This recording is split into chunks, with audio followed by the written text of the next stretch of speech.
Ja, dobro večer. Vas lepo pozdravljamo. Nadaljujemo s temo prejšnjega večera, zaprav predemo tedna. Nekaj poudarkov nam je všlo zadnjič, ali pa ni bilo toliko časovno dost primernega časa in gremo dost naprej z vzhodnim vprašanjem drugič. Hvala se voli. Zgleda, da nis dobro poslušal. Ker že pred enem tednem sem rekel, da je tematika tako zapletena in velika, da nekako ne morem v enem predavanju to narediti, ampak da bo zato dvakrat. To se pravi, da nismo nekaj preskočili, pa je že zdaj rekel, ampak je bilo namenova narejen prvi del do Berlinskega kongresa, drug pa od Berlinskega kongresa naprej in to bo do Prve svetovne vojne, medtem ko samo Prvo svetovno vojno pa pa je Versajsko pogodbo, to je pa spet tako komplicirano, to pa ne bom. Kaj? Ja, dobro je. No, zadnjič smo prišli do Berlinskega kongresa. Jaz sem pred kratkem napisal en članek, eno razpravco mehno, o Berlinskem kongresu, ki bo išla tam enkrat, če bo tako, kot je napovedan, konec januarja. In sicer je ta razpravca nekoliko drugačna kot druge, ker ne gre toliko za to politično dogajanje, ampak kako se je odvijalo pravzaprav življenje teh ljudi, ki so na Berlinskem kongresu sodelovali. To je narejeno na podlagi nekaj dnevnikov, korespondence, pa tudi časopisnih poročil, ki so še posebej zanimiva, ker poročajo o stvareh, kakršne takrat v 19. stoletju še ni bil primer, da bi jih objavljali tako natančno, recimo jedilni list, kaj so jedli, to je zelo zanimivo, kaj so jedli, jaz vam tega ne znam, to bo objavljen, ampak jaz vam tega ne znam predstaviti, ker to je v francoščini in ne samo zato, ker je v francoščini, to še ni taka huda zadeva, ampak vsaka jed je imela poseben ime, ki ga v nobenem slovarju ne dobiš. To ni tako kot Dunajski zrezek, ampak je kaj svet, so pikova jajca, ne vem kako, poimenovana po nekem vojvodi, ne vem kako ne se to prevede, zato sem pustil original, če bo je kakšen kuhar to bral, čeprav da bom ga danes to kdo zna, kdo še ve, ker to je tudi zginil. No, potem podobne zadeve, kako so se še privatne v tistem življenju, ko so bili prosti, kako so se ukvarjali, družili in tako naprej. Seveda, to ni popolno, ker če ne bi mogel pregledati zelo veliko gradiva, ki je težko dostopna, to je pri nas sploh ne, pa tudi na računalniku ne. No, da začnemo z Berlinskim kongresom. Zasedal je en mesec od 15. junija do 15. julija 1878 leta. Do njega je prišlo, kot sem že zadnjič povedal, zaradi tega, ker se z mirovnim sporazumom med Turčijo in Rusijo, ki je bil sklenjen v San Stefanu 1878 leta, marca meseca, v začetku marca, niso strinjale velesile, pravzaprav nobena. In po tistem sporazumu je Bolgarija dobila, kaj Klebor imate Bolgarijo in spodaj je vzhodna Romunija. To je zdaj po Berlinskem kongresu. Ampak Sanstefanska pogodba je določila, da je Bolgarija skupaj z vzhodno Romanijo ena država. Poleg tega je bila še vsa Makedonija Bitola do Drača. In ta Drač bi bil tudi v sklopu Bolgarije in tukaj dol, na jugu, pa tudi Solun. To se pravi, to bi bila za balkanske razmere ogromna država, daleč največja na balkanskem polotoku in to zato, ker je tako želela Rusija.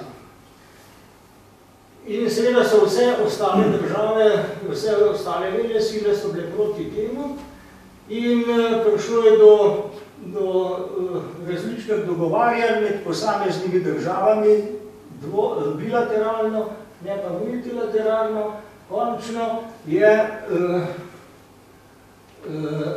nemški kancler Otto von Bismarck povabil vse, da skliče kongres v Berlinu, ki se ga bodo udeležile vse zainteresirane strani.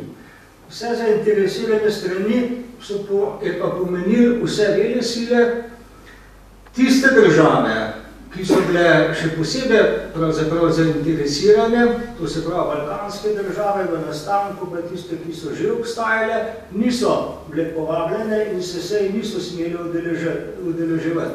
Bile so pa na kongresu in so samo sodelovali na kakšnih sprejemih, pa privatno so se družili z veleposlaniki in z drugimi. Tako da je bilo tukaj cela vrsta držav, takih, ki se konference uradno niso udeležili, tako so bili Srbi, Črnogorci, recimo Črnogorce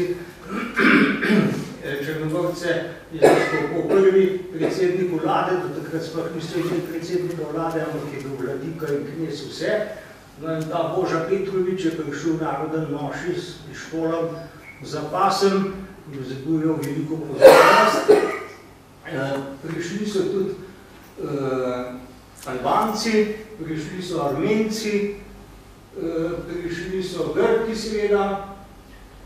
No, od teh velesil vse, ki jih že poznamo, Avstro-Ogrska, Nemčija, seveda Turčija, Rusija, Velika Britanija ali Anglija, Francija in prvič, oziroma drugič tudi Italija. Italija je prvič sodelovala na večji mednarodni konferenci 1856, ko je bila končana Krimska vojna in ta mir jim je tudi omogočil, da se je Italija, da je bil prvi korak v združitvi Italije. Tale kongres je trajal točno en mesec, začel se je, kako bi rekel, ne ravno škandali, ampak z neprijetnostmi. Najprej je par dni pred kongresom se je potopila velika nemška križarka in utonil približno 200 mornarjev, zato ker niso znali plavati. Takrat je bilo to normalno, da 3/4 mornarjev, vseh mornaric, ni znalo plavati. Na kaj je prišlo do 2 atentatov na nemškega cesarja Friedricha. Kot je bila takrat navada, so se sprehajali po parku ali pa vozili s kočija popolnoma nezavarovani. No in na tega cesarja, ki bil že star 79 let, je atentatov streljal in je s šibrom in je bil za tista leta precej poškodovan, tudi je zgubil veliko krvi. No in čez 3 tedne pa se je kar hitro zlizal, čez 3 tedne se je spet sprehajal in je bil spet atentat nanga. No to pot je lažje odnesel, je pa rekel, se vidi kakšno pravzaprav prisotnost duha, so imeli, rekel je pa, zakaj pa glih name streljajo? To je pa tudi čudno. No in to je bilo vse, ko so se že zbirali ti delegati. Delegati so prišli z vseh koncev, ta zadnji so prišli Turki, ker so šli s parnikom in zaradi visokih valov niso mogli, in seveda so šli čez Gibraltar, ne? In v Severnem morju niso mogli pristati, ker je bil hud vihar. Ostali so prišli z vlakom, stanovali so v različnih gradovih ali vilah. Avstrijsko delegacijo, torej sestavljeno je bilo vse skupaj tako, da so seje, torej vse seje je vodil sklicatelj Bismarck, medtem ko so člani delegacije sestavljali vsi zunanji ministri teh velesil, potem pa je pa vsak imel zraven še dva opolnomočenca. Eden od teh opolnomočencev pri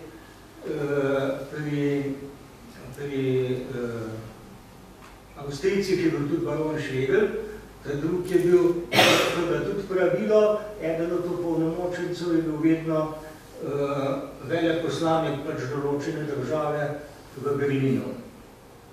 No, zdaj, trajal je kongres točno en mesec, čez 14 dni so se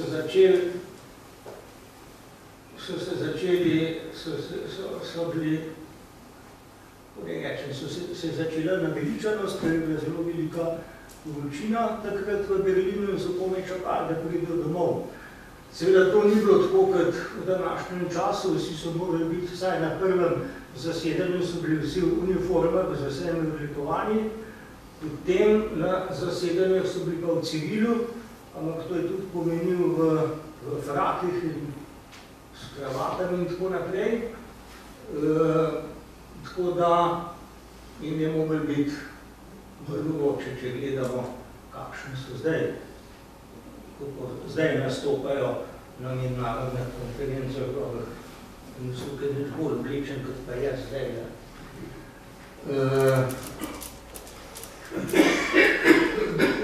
Najbolj je bilo mišljeno, da bo konferenca oziroma kongres, da bo trajal samo teden dni, ampak preveč je bilo nasprotovan med posameznimi velesilami, tako da se je zavleklo. Tisti, ki so povzročali največ težav, so bili na eni strani Angleži, ki jih je vodil zunanji minister Disraeli, ki je bil Jud in je živel v Berlinu zelo razkošno, torej ko je do konca kongresa je njegov račun v velikem hotelu 126.000 nemških mark, njegov osebni račun. To pa v današnje, če prekmorova te valute, v današnjo vrednost je bilo to 260.000 evrov. Želel se je vse sorte, najrajši je imel nek žele iz šampanca, ko je večkrat na dan pil, se pravi šampanca, to, kar mi pijemo ponavad, to se pravi nespenino. No in ta angleška delegacija je bila vse skozi pravzaprav edina, ki je bila na strani Turčije. In je tudi dosegla, da so Turki kljub izgubam, ki so jih dobili, s katerimi so se morali sprijasniti, je odnesla še kar dobro. Že pred kongresom je prišlo do tajnega dogovora med Veliko Britanijo in Turčijo, po kateri je Velika Britanija dobila Ciper. O tem sploh niso na kongresu nič govorili. Seveda, Velika Britanija je bila takrat vladarica svetovnih morij in Ciper je bil zanjo zelo pomembna strateška točka. Zdaj, če pogledate na levo, vidite, da je ta Osmanski imperij bil še zelo velik. Srbija je bila majhna, Črna Gora še manjš, Bolgarije še ni bilo, Romunija je sicer bila, Makedonija, Albanije ni bilo, Makedonija, tukaj piše Rumelija, to je tisto, kar je bila potem vzhodna Rumelija. Grčija je bila zelo skromna še, razen Peloponeza in nekaj otokov, pa te antične Atike, tukaj piše Livadija, ni bilo nič. In ta Osmanski rajh, oziroma Osmansko cesarstvo, je obsegalo še približno 170 tisoč kvadratnih kilometrov. Do konca, po koncu drugih balkanskih vojn, kar bom še rekel, se je zmanjšal na ozemlje, ki je bilo tako veliko približno, kot je današnja Slovenija, nekaj več, 24 tisoč kvadratnih kilometrov, vse to se izgubilo. No, potem je končno prišlo do tega, da so prvič Srbija, Romunija in Črna Gora so dobile polno suverenost. To se pravi, te države so sicer že obstojale, polne suverenosti pa niso imele, ker niso smele sklepati trgovskih pogodb, niso smele postavljati diplomatske organizacije in niso smele napovedovati vojne. To so bili tisti trije pogoji, ki so manjkali, da je neka država dobila polno samostojnost. No, zdaj je do tega prišlo. Seveda je bil glavni problem Bolgarija, ki je bila prevelika, kako jo bodo zmanjšali. Rusi so se branili na vse mogoče, da bi Bolgariji ostalo čim več, ampak niso bili uspešni, vse ostale vele sile so bile proti, tako da je bila Bolgarija razdeljena. In sicer to, kar tukaj piše, to je severno od Donave, je postala kneževina Bolgarija, ki pa ni bila še popolnoma samostojna, je bila tributarna kneževina in spodaj so naredili eno umetno državo, ki je bila pod ruskim vplivom, absolutno pod ruskim vplivom in guverner je bil tudi Rus, to je bila vzhodna Rumelija z glavnim mestom Plovdivom in to je bilo pa južno od gorovja Balkan. Turčija je potem zgubila še ozemlja nekaj akademij, to se pravi tale konc tukaj, od Arte do Larise. Tesalijo je kongres sicer tudi dovolil, ampak do tega je prišlo šele leta 1881. Zelo malo se je povečala Srbija, samo za 4 kraje. To so bili Niš, Vranje, Leskovac in Topolca. To je približno 450 kvadratnih kilometrov več. To so bili tak zaostali kraji, še danes velja pregovor od Leskovca do Vranja, Trikota je Banja. To se pravi, to je vse relativno s konom, ni prav preveč deleč, da bi to prišel tako še danes pravijo, če vprašaš iste ljudi, kako je tam okoli, da ti tako povedo ta pregovor, ki je ustal. Skoraj za polovico se je povečala Makedonija, ki je od 1400, ne za polovico, še enkrat več, od 4500 kvadratnih kilometrov do skoraj 10 000 je narasla. In kar je zlasti važno je to, da je zdaj prvič dobila obdelovalno zemljo, to se pravi Lipšičko polje. Prišla je do morja, dobila je bar in ulicin, ampak to je bilo tako, da je potem ulicin morala zamenjati za en drug del, tam okrog Budve, ni pa smela imeti svoje mornarice, tako da je da je ta dostop do morja ni prav velik pomenil. Pomenil je pa veliko to, da je dobila prvo obdelovalno zemljo, da so sploh lahko imeli kakšno žetelj, da so kaj sejali in želi na tem Nikšičkem polju. Naslednja važna stvar, zaradi katere je bila zlasti Srbija zelo prizadeta, pa tudi Črna Gora, je to, da je Bosna in Hercegovina prišla pod upravo Avstro-Ogrske. Vse prej v tistih vojnah, pred kongresom, je bilo načrtovano in je bil tudi sporazum, seveda intern, oziroma dvostranski med Črno Goro in Srbijo, da Črna Gora dobi Hercegovino, Srbija pa Bosno. No, z tega ni bilo nič, poleg tega, da dobi tudi Novopazarski Sandžak, je pretežno turški in tudi če danes jabolko spora med Srbijo in Črno Goro in tudi Kosovo. No, skratka, ta evropska karta, oziroma balkanska politična karta se je močno spremenila, nastala sicer ni nobena država, čeprav so bili tudi Albanci na kongresu in so zahtevali, da bi tudi oni prišli oziroma dobili poseben status v Turčiji. Oni sicer niso bili za to, da bi osnovali svojo državo, ampak da bi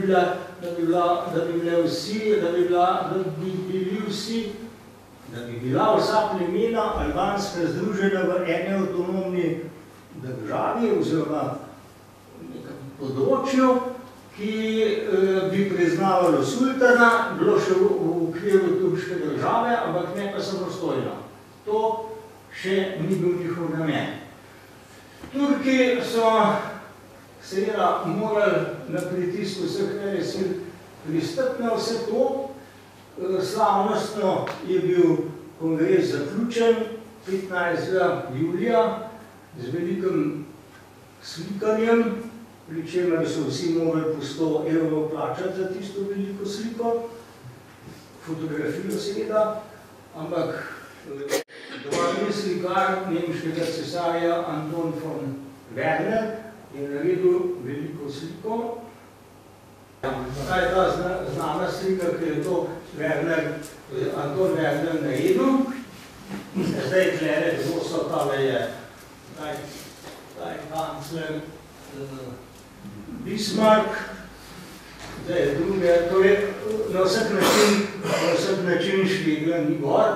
Tukaj so Turki, eden je Tara Teodori paša, drug je pa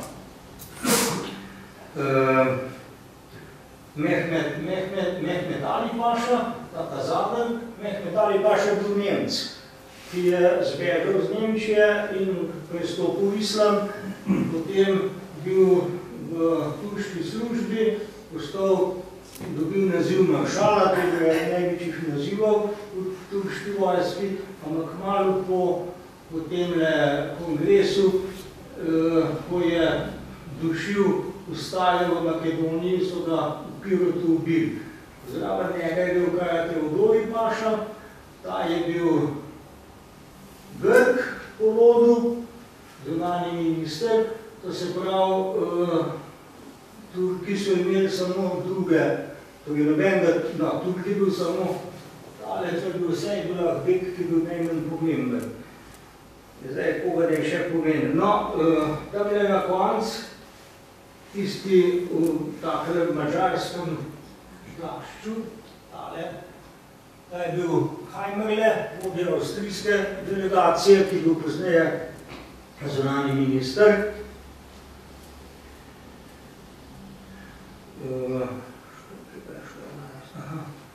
Tale je Ondraši, ki je bil takrat zunanji minister, za katerega je bil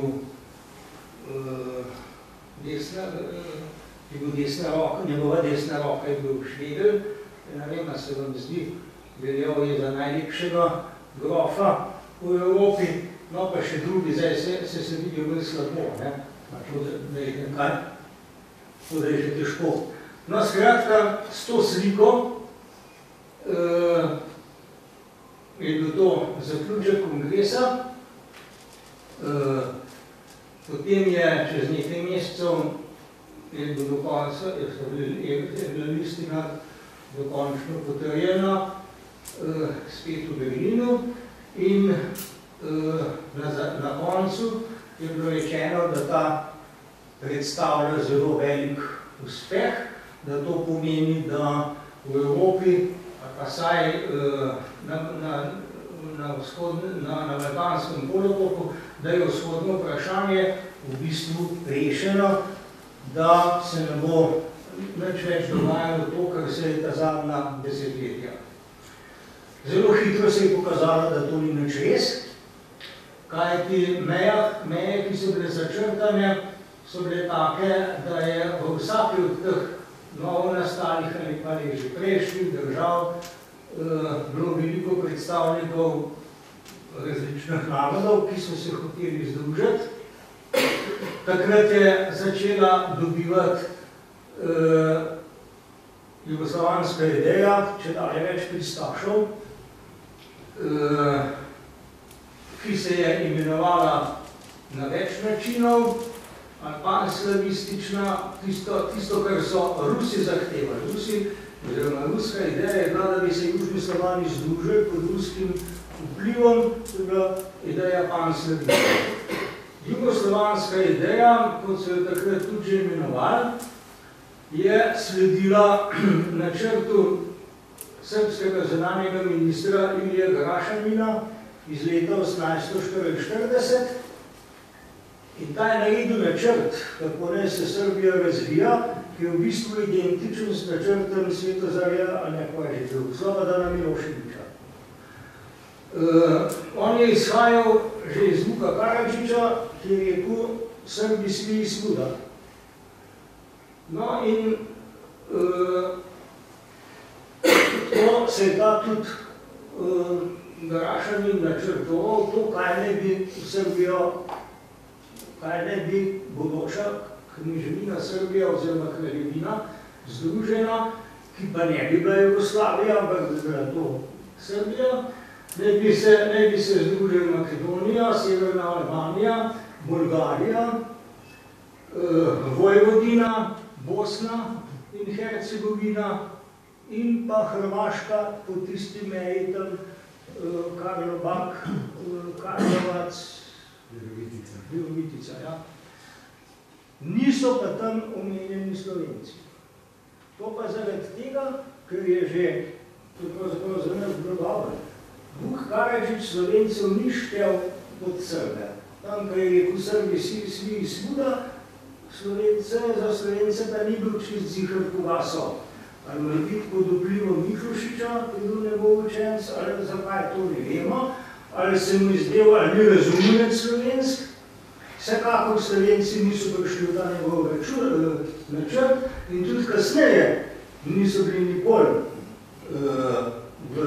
v okviru ali Grašanina ali pa te ideje Južoslavije. Eno, smo svideli mi sami. In prvič je to pokazalo še pred Berlinskem kongresom v tej veliki ustaji, 1876 je to v Bolgariji. Takrat so nastale tiste pesmi, ki še danes govorimo, da so, ko so slovenski pesniki, recimo Gregorčič pa Aškarc pisali proti turške pesmi, kaj s tem, kjer se ne spomnim trenutno, takrat je bil velik val te jugoslovanske ideje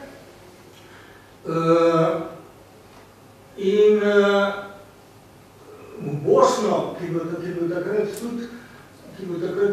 takrat tudi že eno leto prej, 1875 upad, je kar nekaj Slovencov se prišlo tudi boriti. In eden od Slovencov, Hubmajer, je bil celo šef uporniškega generalštaba, ki je zgubil to službo, ker prej je bil pa avstro-ogrski oficir v artileriji in potem so ga odstavili zaradi tega, da je na njegovo mesto prišel Peter Karađorđević. Skratka, nekaj Slovencov je bilo, ki so se tam tudi borili, čeprav nekaj dosti, nekaj jih je tudi padlo. No, ampak ta ideja je bila potem latentna, se je nadaljevala ves čas od Berlinskega kongresa do Prve svetovne vojne.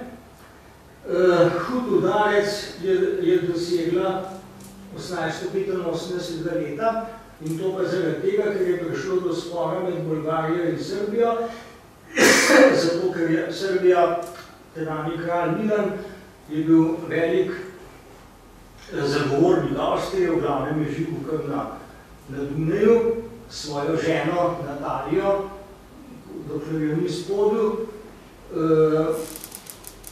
na račun države, seveda, večino leta je preživel na Dunaju in je zmeraj govoril, kako je fajn na Dunaju, ker tam je red in ker je tako dobra zahar torta. In potem zahar tudi strgal. Medtem, ko je bila Bolgarija že od Berlinskega kongresa pa še malo naprej, pod čedalje večjim vplivom Rusije, in ko je bila ustanovljena ta neka država, vzhodna Romunija, ker niti ni bila država, je med Bolgarijo prišlo do velikega načrtovanja, da se te dve bolgarski polovici združita v eno. 1885 je do tega prišlo. To je bila kršitev, to je bila flagrantna kršitev Berlinskega kongresa in vele sile so ostale pravzaprav kar mirne, razen Avstrije, ki je nagovorila srbskega kneza, ki si je takrat pa že postavil za kralja, ja, da ne obračuni z Bolgarije. In res je v jeseni 1885 prišlo do vojne med Bolgarijo in Srbijo. Srbija je veljala za, srbska vojska je veljala za zelo dobro organizirano, dobro oboroženo in močno armado, medtem ko Bolgarija ne. Izkazalo se je popolnoma nasprotno. Bolgarska vojska je bila svoji v celoti na meji s Turčijo, ker so pričakovali, da bojo Turki napadli Bolgarijo, zaradi tega, ker so se združili s vzhodno Romunijo, pa ni bilo tako. In potem so morali na vrat na nos svojo armado prestaviti na zahod. Ko so prišli na zahod, je večina, torej vojska je bila ne samo utrujena, ampak vseh vojak je dobil samo en hleb kruha, a ne želuzga, bili so bosi in bil je že sneg. In po dva sta jahala enega kona, ki je bil brez sedla. To se pravi, težko se predstavljati, kakšna je ta vojska bila, ampak vojska je odločilno premagala Srbijo. V bitki pri Slivnici in poraz je bil, to je bilo 34 km od Sofije, sprav Srbi so mislili, če bodo tam zmagali, bojo v Bolgariji, bojo v Sofiji, bo Bolgarija propadla. No, temi Bolgariji so pa zdaj napredovali, bili so na tem, da zasedejo Beograd in potem je Avstrija zagrozila, da če ne bo sklenjenega premirja, da bo pa avstrijska vojska uporabljala na pomoč Srbom in sklenjeni bil mir in s tem mirom Bolgariji niso dobili nič, čeprav so zmagali. No, ampak ta nasprotja so tlele naprej. Podobno je bilo tudi v drugih državah. V Bolgariji, med Bolgarijo in Romunijo so stalni spori tam za kdo bo dobil ustje Donave. Grki so se čutili opeharjenje, ker so dobili premalo. Vedno hujša so bila nasprotja med Črno Goro in Srbijo, kajti Črna Gora črnogorski kralj, oziroma takrat še ni bil kralj, ampak 1910 se je pa proglasil za kralja, knez Nikola je sebe smatral, da ima večje pravice do prestola Združene Črne Gore in Srbije, to je bilo tudi namen, da se združijo te dve države, ampak da na čelo te države pride knez Nikola, ker je iz stare plemiške familije, medtem ko pa unen novodobni trgovec svinjam. Je pa imel, seveda, tale Črna Gora je bila majhna, svobodna, vojakov je imela samo 25,000, ampak je pa imel nekaj, kar je zelo veliko pomenilo. Knez Nikola je imel 6 hčera.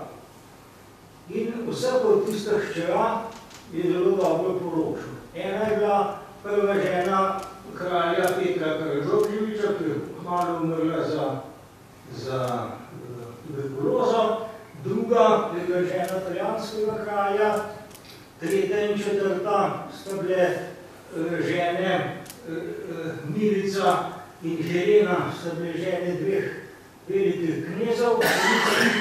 Milica je bila tista, ko so takrat gledali, če ste bili v Črnogor, cesta na Lovčen je speljana v obliki črke M. In tist popravlja, da je tist arhitekt bil tako zaljubljen v Milico, da je to cesto tako naredil, da je to njen poklon Milici. No, seveda, da ni marala, ampak je razirala velikega kneza. No, eno ženo, eno hčerko je poročil Romunijo, eno pa ne vem kaj. Skratka, vse so šle na Evropske gore in to je seveda pomenilo veliko. Če bila tista, to se pravi, tudi cela vladarska družina, tam, ki je bila črnogorska, za Donado je to pomenilo, da je tam zaslonilo. Zato je bila evidna ta nevarnost vojne med Črno Goro in Srbijo. Nekajkrat je bilo na robu tega, da pride do vojne, pa na srečo ni prišlo nič. Turčija je potem na prelomu stoletja oziroma malo pred balkanskimi vojnami izvojevala svojo edino zmago, ko je premagala Grčijo. V precej nepomembni vojni, pač pa je izgubila Libijo in Cirenaico, ko je šla v vojno, oziroma ko je napovedala vojno Turčiji Italija. Italijani so mislili podobno kot kasneje, ko je bila vojna za Abisinijo, da bo to tak manevrski pohod, da ne bo nič kaj posebnega, ampak Turki, čeprav so veljali za državo, ki bo veliko razpadla in je izgubila vse vojne, so se zelo dobro borili, takrat se je prvič izkazal poznejši vodja Turčije, Mustafa Kemal Paša Atatürk, ki je bil tam polkovnik, in Italijani so imeli precej dela, da so osvojili te dve pokrajini, morali so angažirati skoraj 500,000 vojakov, da so pa premagali Turke. Tukaj so imeli seveda težavo s preskrbovanjem, ker je bilo ne že deleč videti, da je prišla preskrba iz Turčije v Libijo in pa v Cirenaico. No in ko je bila Turčija zasedena tam na koncu, oziroma ne na koncu, ampak v Severni Afriki, so balkanske države osnovali Balkansko zvezo. To je bilo nekaj posebnega, ker ta zveza ni obstajala tako, kot je ponavad, da se, kaj se je 3, 4 ali 5 držav sestane na nekem sestanku in sklene zvezo. Ta zveza je bila sestavljena iz samo dvostranskih zvez. Recimo med Črno Goro in Srbijo sploh ni bilo nobene zveze, ker so bili tako osovraženi. In Črna Gora je sklenila zvezo z Grčijo, Srbija z Romunijo Skratka, vse te dvojne zveze so vendarle pomenile, da so se vse te balkanske države razne unije, ki je rekla, da bo neutralna, da so se združile in da bodo napovedali vojno Turčiji in da bi osvojili, torej skratka, da bi Turke vrgli z evropskega konca. Velesile so pa mislile, da bo to zelo v redu, ker so videli, da se Turki dobro upirajo v Severni Afriki, da so premagali Grke, da to ne bo kar tako in da bodo te balkanske države poražali.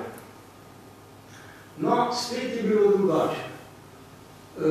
Vse balkanske države so napredovale, Turki so bili premagali, glavni nosilci napadega Bolgarija, ki je imela tudi največ žrtev, je pa osvojila celotno ozemlje na prag Turčije, na prag Carigrada. 30 km pred Carigradom je bila tretja obrambna linija turške armade, zadnja obramba Carigrada, tam so se ustavili. Srbija je zasedla Makedonijo, Severno Albanijo, pa šla je do Drača, skupaj s Črnogorci.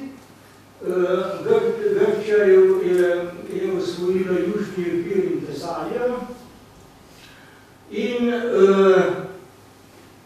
Turčija je bila premagana.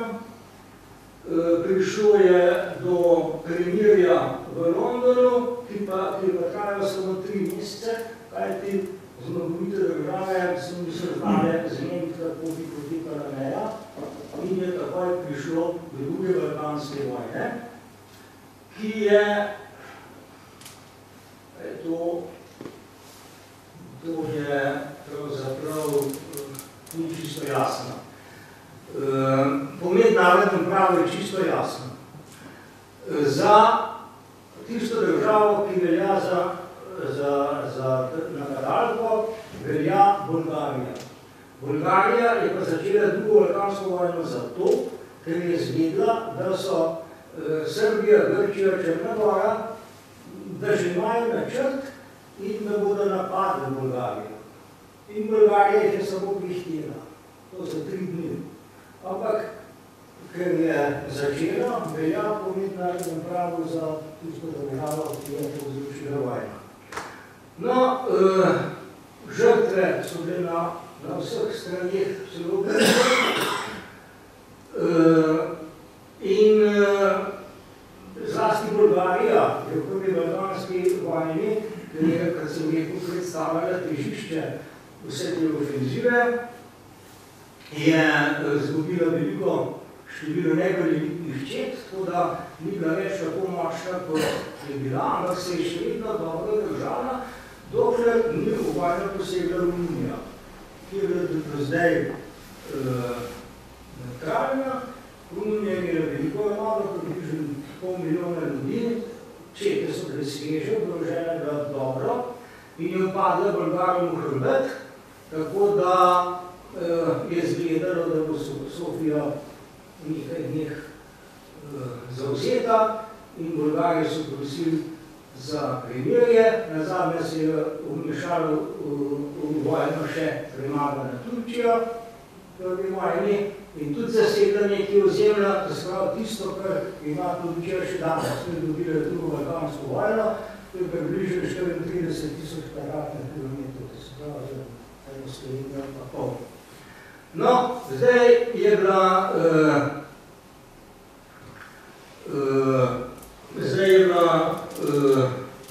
v tej drugi balkanski vojni je bila Bolgarija premagana. Srbija je zdaj pa dobila celotno Makedonijo, oziroma Balkansko Makedonijo, Grčija Egejsko, kar je pa še novoje pa to, da je po dolgih desetletjih prišlo do tega, da je Albanija prišla do svoje samostojne države, ne zato, ker bi bila za to sposobna, ampak zato, ker so velesile, predvsem Nemčija, Avstro-Ogrska in Italija, so bili proti temu da bi se Srbija povečala dol do morja in so storile vse, da Albanci so seveda imeli narodno-osvobodilni boj, nacionalno zavest, to so že imeli, ampak oni so bili seveda večinsko 70% mohamedancev, 30% je pravoslavlja, 10% je katoličanov, to je še danes tako. No in do mladoturške revolucije 1908 so bili čisto zadovoljni v Albaniji. Ampak mladoturška revolucija je bila izrazito nacionalna in glavna napaka, če to rečemo, njene ideologije je bila ta, da so zahtevali, da kdo je v Turčiji, se mora imeti za Turka. To se pravi, nobenega drugega naroda niso priznali. No in takrat so odvrnili od sebe tudi Albance, ki so se odvrnili od Turkov in so zahtevali svojo avtonomijo in po teh dolgih pogajanjih so pritiskali različne, se povezali različne vere silom, ne vedno samo z eno, 1913 prišlo do tega, da je Albanija postala samostojna država, na čelo vsi tisti voditelji nacionalnega gibanja niso mogli priti na oblast, oziroma so lahko sestavili samo vlado, medtem ko na Perestel je prišla pa po stari navadi ena najstarejših nemških družin, še iz 9. stoletja, ki pa je bila že stoletja, nič pomembna, tam v Bregu so imeli grad, če si bi tukaj predpeljali, po Renu, tam od Majnca proti Kelnu, to je tam en grad, ki se imenuje Vid, in tam na temu je bil tudi en predstavnik te družine, ki je potem postal prvi knez Albanije, vladal je samo 200 dni, potem ne mogo zbežati, ker se je potem začela že Prva svetovna vojna in po Prvi svetovni vojni seveda je to zdaj druga zgodba, ker je prišlo do tega, da je razpadla Avstro-Ogrska, da je razpadlo Turško cesarstvo, v bistvu je, ne bom rekel, da je razpadla Rusija, ampak se pa ni bila več monarhija in prve leta še po Leninom so bili načrti drugačni, recimo ustanovljenega samostojna Armenija, ki se je v Petrogorski pa priključila kot samostojna pokrajina, Finska ne je bila samostojna in tako naprej. Skratka, če vzamemo samo leto 1918-19, je tudi za Rusijo bil to hud udarc, vlasti v tistem miru, ki ga je sklenila marca 1918, ko je izgubila vso Ukrajino, samostojna država, obširne predele Poljske. Sprav ta zemljevid Evrope je bil zelo spremenjen, ne nazadnje, pa moramo reči, da skoraj največ bi pa to rekli, da je dobila Srbija. Srbija je, ker je bila zavezništva vojska, je imela pomoč vseh antantnih sil, jugoslovanska ideja je takrat preraščala, prišlo je do tega, da so Slovenci, Hrvati, pa Vojvodi, oziroma pa ti Srbi, ki so bili v vplivu monarhije, zahtevali, da se združijo, da grejo stran od Avstrije in do tega je prišlo 1. decembra. Seveda se je to zgodilo že oktobra, ampak 1. decembra so lepo pokleknili kot Srbi in prisegli Aleksandru, čeprav je bilo skozi mišljen, da bo to republika, ne pa kraljevina, so prišli skoraj na osla, zelo besedno. Ampak Srbija se je povečala, nastala taka država, kakršna je bila potem po drugi svetovni vojni, če je izvzame, ko je Italija zasedla to Primorsko, da smo izgubili plebiscit, ampak kakorkoli že, bila je velika svoje 200.000 kvadratnih kilometrov, dosegla je, da se pravi, je bil to državni udar, kar tako so sklicali Črnogorsko narodno skupščino, obvestili so samo srbske poslance, da so prišli tja, Črnogorcev pa ne, in tisti poslanci so potem enoglasno se odločili za to, da se Črna Gora priključi Jugoslaviji, to se je zgodilo. Kralj Nikola je mogel zbežati v Francijo in tam umrl, ampak ti odnosi med Srbijo in Črno Goro so se potem še večkrat od 1918 pa še do danes, oziroma to zdaj, pa še zdaj je to vprašanje. V Črno Gori je še vedno precej, ki bi bili za to, da se združijo s Srbijo. Čeprav zdaj imajo več večine, se pa dolg časa gre. Tako da, Berlinskega kongresa v prvi svetovne vojne, vsi tisti najbolj vitalni in najbolj vitalna vprašanja niso bila rešena, vzhodno vprašanje ni bilo zaprto, nadaljevali se je med obima vojnama,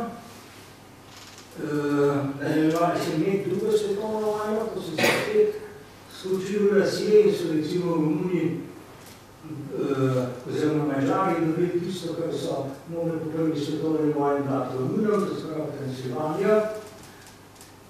In tako naprej, Hrvatije so dobili svojo državo, kakršna je koli že bila, da je lahko rečemo, da je totalijansko vladavino, pa ustaška, pa kakorkoli, ampak daj samostojna država. Zdaj, niso, ne vem, kdo je priznal, Nemčija, pa Japonska, pa Norviče je bilo, ampak daj samostojna država, tega ne moramo zanikati.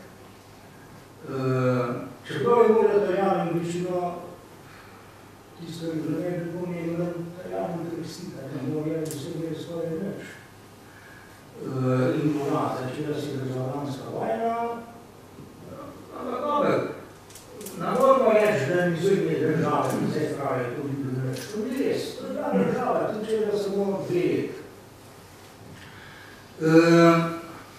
To se pravi, če zdaj pogledamo, vse te države so od vsega nastanka, pa od Berlinskega kongresa, pa Balkanske vojne, pa prve svetovne vojne, so imeli same kar naprej hude notranje države. Bodi si gospodarske, bodi si politične. Vlade so se zelo hitro menjavale, kar šlo je do različnih, do večjih držav, ki je prišlo do atentatov na vladajoče osebnosti, ki so se posrečili, nekateri ne. Standard je zelo padal, ne samo zato, ker so vse te države imele velike izgube, tako v balkanskih vojnah kot v prvi svetovni vojni, in gospodarstvo ni napredovalo, tako da je bilo, kaj ne rečem, vse tiste ideje, ki so bile, se niso uresničile. Vse tiste ideje, ki jih je nacionalno gibanje na začetku, konec 18. ali pa začetku 19. stoletja postavilo kot svoj nacionalni program, se ni pravzaprav nikjer uresničil, še največ v Jugoslaviji. Zdaj, če samo ilustriram te žrtve samo tako malo, Bolgarija je imela v obeh vojnah 30.000 mrtvih, pa 110.000 ranjenih. Črna Gora, kakor je bila majhna, je imela tudi 10.000 mrtvih, Srbija skoraj 100.000, pa še 50.000 ranjenih. Največ Turčija, seveda, ki je v obeh vojnah, ki je v prvi vojni imela kar 100.000 mrtvih in tako naprej. No, za zaključek bi samo še povedal, kakšne so bile kako so bile velike te države tam do začetka Prve svetovne vojne. Albanija je bila najmanjša in je imela približno 30.000 kvadratnih kilometrov. Ne, ni bila najmanjša, še manjša je bila Črna Gora, ki je imela 8.500 kvadratnih kilometrov, po koncu balkanskih vojn je pa napredovala na 14.000, to je pa več, to je pa 4.000 kvadratnih kilometrov več, kot jih ima danes.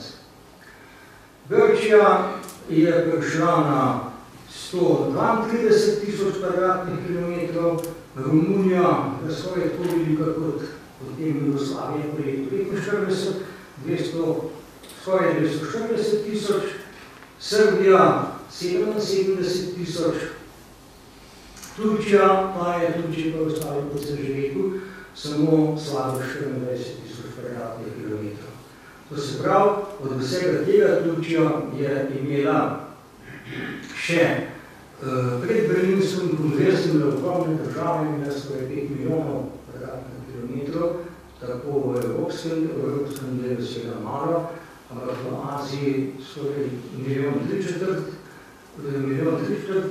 milijona kvadratnih kilometrov, v Afriki čez milijon, potem pa čez milijon je bilo tudi tributarnih ozemelj, to se pravi tiste, ki so bili že precej samostojni, ampak so pa še vedno morali svetemu plačevati davek.